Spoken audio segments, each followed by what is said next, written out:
ఈ మధ్య మీరు చూస్తా ఉన్నారు కొంచెం కాక్రోచెస్ అనే ఇది కూడా అని నాకు సుమతి శతకం గుర్తు వచ్చింది.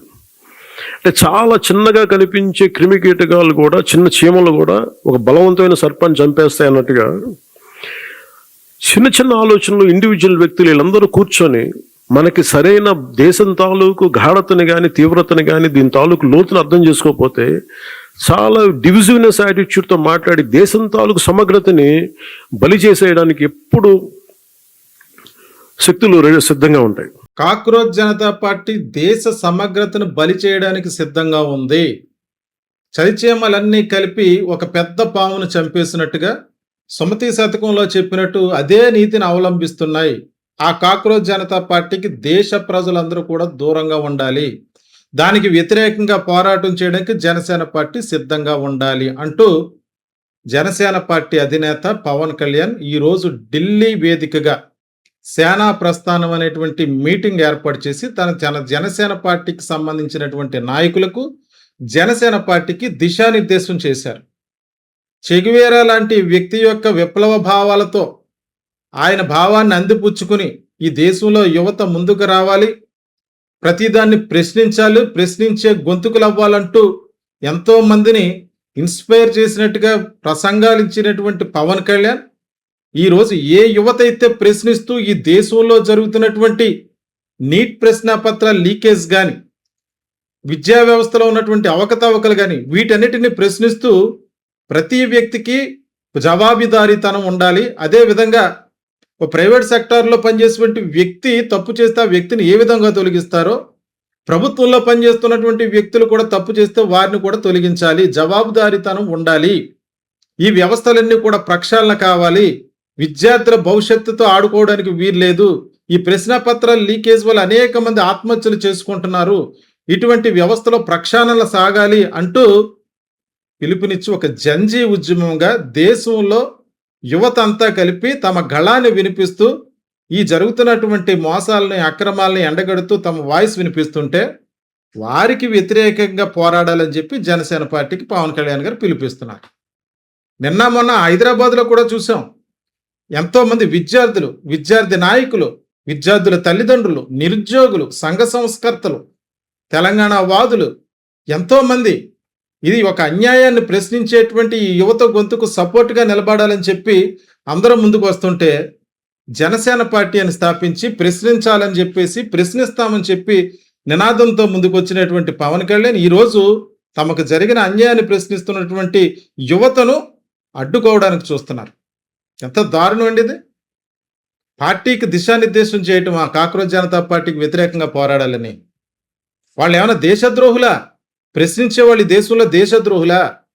వాళ్ళు దేనికోసం ప్రశ్నిస్తున్నారు? విద్యార్థుల భవిష్యత్తు కోసం ప్రశ్నిస్తున్నారు. అదే నేరం అయిపోయినట్టు దేశ సమగ్రతను బలి చేయడానికి సిద్ధంగా ఉన్నారట. వాళ్ళు ఏమైనా తీవ్రవాదులా? ఈ దేశంలో ఉన్నటువంటి నిరుద్యోగులు, ఈ దేశంలో ఉన్నటువంటి స్టూడెంట్స్ వీళ్ళందరూ కూడా సంఘ విద్రోహ చర్యలా?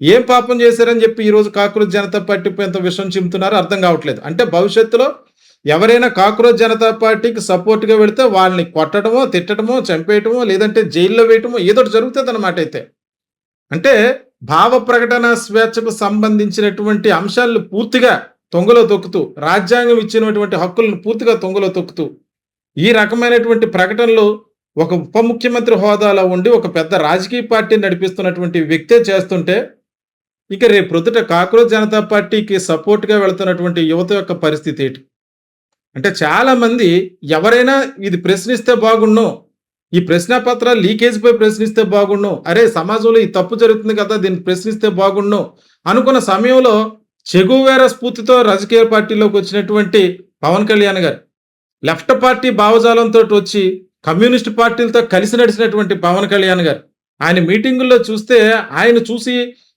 ఇన్స్పైర్ అయిపోయి ఉద్రేకంగా మేము భగత్ సింగ్ని చూడలేదు సార్, మేము చూసిన భగత్ సింగ్ మీరే సార్, మేము చూసిన చెగువేరా మీరే సార్ అని చెప్పి ఎంతో ఉద్రేకంతో మాట్లాడేటువంటి యువత గురించి ఈరోజు ఈ రకమైనటువంటి ప్రకటనలా వాళ్ళు ఏం చేశారు?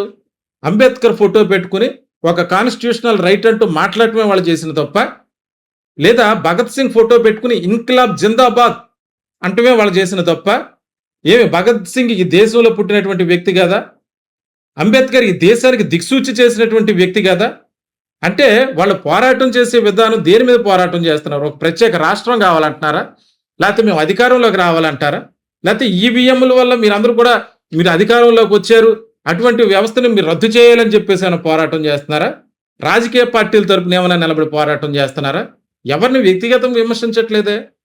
ఈ దేశంలో జరుగుతున్నటువంటి అతిపెద్ద అవినీతిగా మారినటువంటి ఈ పేపర్ లీకేజ్ అంశాలపై పోరాటం చేస్తే అది దేశ సమగ్రతకు, భద్రతకు ముప్పుగా వాటిల్లిందా? ఇదొక విదేశీయుల కుట్ర అన్నట్టుగా మొదటి నుంచి కూడా ఎవరైతే ఈ వాయిస్ వినిపిస్తున్నారో డిజిటల్ ప్లాట్ఫామ్ వేదికగా ఏర్పడినటువంటి ఈ జంజీ ఉద్యమాన్ని పూర్తిగా అణగదొక్కేయాలన్నటువంటి అంశంతో జరుగుతున్నటువంటి ప్రయత్నమే ఈ పోరాటం. ఈరోజు ఢిల్లీ వేదికగా ఈ జనసేన పార్టీకి దిశానిర్దేశం చేస్తున్నారంటే కాక్రోచ్ జనతా పార్టీలో జాతీయ స్థాయిలో కుట్ర జరుగుతుంది. అంటే పూర్తిగా దీని మీద వాయిస్ వినిపించేవాళ్ళని కానీ, ఈ వాయిస్ చూపించేవాళ్ళని కానీ అందరినీ కూడా పూర్తిగా అణిచివేసి ఏ వాదాన్ని మీద మీరు ఈ దేశంలో ఉన్నటువంటి ప్రతి ఒక్కరిని కూడా అతివాదులుగా చిత్రీకరించి, విద్రోహులుగా చిత్రీకరించి వాళ్ళని చంపేసే కుట్రలు చేస్తున్నారా అన్నటువంటి ఆలోచన కూడా కలుగుతుంది. ప్రధానంగా ఇక్కడ అందరూ కూడా ఆలోచించాలి. ఇక్కడ ఉన్నటువంటి విద్యార్థులు కానీ, నిరుద్యోగులు కానీ ఈ రోజు ఏదో ఒక అభిజిత్ దీప్కే ముందుకొచ్చి ఈ పోరాటాన్ని నడిపించట్లేదు. ప్రతి ఒక్క మనసులో ఉన్నటువంటి భావాల నుంచి పుట్టిందే ఈ పోరాటం. ప్రధానంగా ఈ దేశంలో ప్రక్షాళన జరగాలి, అన్ని వ్యవస్థల్లో కూడా ప్రక్షాళన జరగాలంటూ జరిగేటువంటి పోరాటంలో భాగంగానే కాక్రోచ్ జనతా పార్టీ ఈరోజు ముందుకొచ్చి పోరాటం చేస్తుంది. నేను చూస్తున్నాం ప్రతి నగరంలో కూడా ఎంత వేలాదిగా జనం వచ్చిన, వేలాదిగా స్టూడెంట్స్, నిరుద్యోగులు వచ్చినా సరే పట్టించుకోలేనటువంటి ప్రభుత్వాలు, పట్టించుకోలేనటువంటి కొన్ని మీడియా ఛానల్స్ ఈరోజు నేరుగా ఆ పార్టీకి వ్యతిరేకంగా వారికి ఎదురొడ్డి పోరాడాలి, వారికి ఎదురొడ్డి నిలబడాలంటూ పవన్ కళ్యాణ్ గారు చేస్తున్నటువంటి వ్యాఖ్యలు మరి చూద్దాం. అంటే ఓ పక్క జగన్మోహన్ రెడ్డి గారు మన మెగా డిఎస్సి కోసం ప్రశ్నిస్తూ ఆంధ్రప్రదేశ్ కాక్రోచ్లు వస్తాయి, నేను కూడా కాక్రోచ్నే అన్నారు. అంటే ఆ ఉద్యమానికి సపోర్ట్ చేశారు. ఇండైరెక్ట్ గా సపోర్ట్ చేయటువంటి ఈ దేశ భవిష్యత్తు విద్యార్థుల చేతుల్లోనే ఉంది. అటువంటిది పేపర్ లీకేజీల వల్ల, ఈ మెగా డిఎస్సి స్కాముల వల్ల ఈ రాష్ట్రం కానీ, దేశం కానీ ఈ రకమైనటువంటి పరిస్థితుల్లో పోతే, అవినీతి అక్రమాల్లో కూరుకుపోతే దాన్ని ప్రశ్నించడం తప్ప ఒక సుప్రీం కోర్టు జడ్జి చేసినటువంటి ఒక సీరియస్ వ్యాఖ్య నుంచి పుట్టిందే ఈ కాక్రోచ్ జనతా పార్టీ. ఆ రోజు ఆయన కూడా ఒక పరాన్నజీవులుగా, పారాసైట్స్ గా నిరుద్యోగులు సెల్ ఫోన్లు పట్టుకొని ప్రతి ఒక్కరు అనలిస్టులుగా, జర్నలిస్టులుగా తయారైపోయారు, వ్యవస్థ మీద దాడి చేస్తున్నారు అన్నట్టుగా ఆయన చేసినటువంటి వ్యాఖ్య నుంచి పుట్టిందే ఈ కాక్రోచ్ జనతా పార్టీ. ఇప్పుడు మీరు కూడా అదే తరహా వ్యాఖ్యలు చేస్తున్నారు పవన్ కళ్యాణ్ గారు. ఇది ఎంతవరకు కరెక్టు? ప్రజాశ్రేయస్సు కోరే ఉప ముఖ్యమంత్రి స్థానంలో మీరున్నారు. ఒక రాష్ట్రంలో ఉప ముఖ్యమంత్రి స్థానం నుంచి ఒక రాజకీయ పార్టీని జాతీయ పార్టీగా మలిచి దేశ రాజకీయాల్లో ముందుకు వెళ్ళాలి అని అనుకున్నప్పుడు యువత యొక్క ఓట్లు కానీ, ఈ నిరుద్యోగులు లేకపోతే ఈ యువత యొక్క ఓట్లు మీకు అవసరం లేదా? అంటే వీళ్ళందరూ కూడా దేశద్రోహులుగా, సంఘ విద్రోహులుగా కనిపిస్తున్నారా? వాళ్ళ భవిష్యత్తు నిర్దేశించుకునే హక్కు వారికి లేదా? మీరు చేసిన వ్యాఖ్యల పట్ల మీరే వివరణ ఇవ్వాలి. అయితే మీరు అన్నారు కాక్రోచ్ జనతా పార్టీకి ఎదురొడ్డి పోరాడాలని చెప్పి జనసేన పార్టీకి పిలుపునిచ్చారు. అయితే దీనిపై భవిష్యత్తులో కాక్రోచ్ పార్టీ పట్ల జనసేన పార్టీ వైఖరి ఎలా ఉంటుంది? ఒకవేళ ఎక్కడైనా ఉద్యమం జరిగితే ఎదురొడ్డి పోరాడటం అంటే ఏ రకమైనటువంటి పరిణామాలు సంభవిస్తాయి? ఆయన వ్యాఖ్యలపైన ఇంకా పూర్తిగా స్పష్టత రాలేదు. అంటే స్పష్టత రాలేదంటే ఇంకా కాక్రోచ్ జనతా పార్టీ స్పందించలేదు. మిగిలిన పార్టీలు కూడా ఏ రకంగా స్పందిస్తాయో వేచి చూడాల్సి ఉంది.